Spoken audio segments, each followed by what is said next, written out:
Hi, everybody. How's it going? I finally watched that movie, It Ends With Us, and it is with Justin Baldoni, I think that's his name, and Blake Lively, among a cast of characters. And I'm telling you, I was curious about it because of all of the media coverage surrounding the lawsuits that are going on. Blake Lively claims she was sexually harassed by Baldoni and this and that, and it really it was just there. And I feel sorry for the author because I think they ruined an opportunity for her, what probably is a very good novel, to sit up high on a shelf and not be considered, not be watered down or muddled by these two characters. Now, I want to dive into the movie because and I'm not trying to do any spoiler alerts, so if you haven't seen it, please don't watch this video because I'm going to give an aspect that was missed, an opportunity that was missed. So, a general overview, Blake Lively is a girl that was raised in a home where her father beat her mother. Um, she befriends a homeless kid that lives in an abandoned, vacant property next door. They start a relationship. That's her first love, her first experience, etc. And then he leaves for the military. They part ways. And so she is a grown woman whose father has just passed away. Um, she opens a flower store. And in the midst of all of that, she meets Justin Baldoni.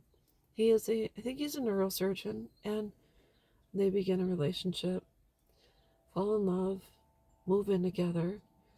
Um, and you see there's fractures in the relationship.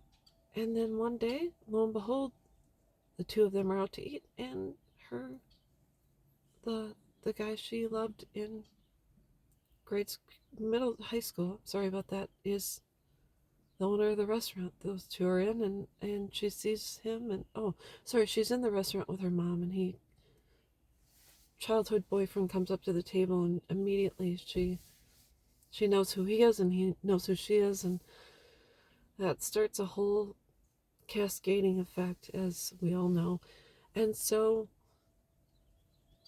she ends up staying with Justin Baldoni, um, is in a situation with domestic violence and worse.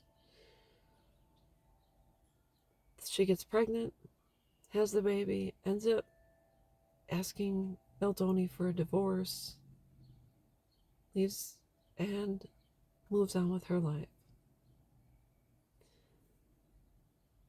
The one part of the movie when she faces being hurt by him, she does go to get an exam.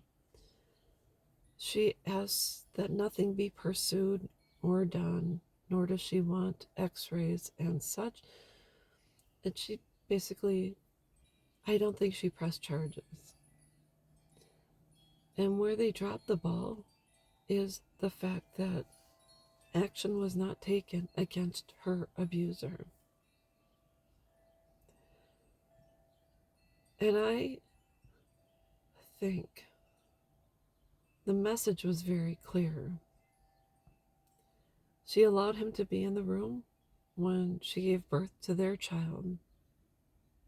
And she's just basically said, I want a divorce. And she said, if our daughter was being treated by a boy the way you treated me, what would you tell her to do? And he'd say, I'd tell her to leave. But still, action wasn't taken. And we know when action isn't taken against any abusers, they continue to repeat the cycle. So that's my take on this movie. I'd like your feedback and to know what you think, because am I missing the mark? I don't know, but that was my takeaway. I I don't know what's going on with the lawsuit. It's just been in our faces for quite some time. But anyways, that's all I've got. If you are abused, please tell.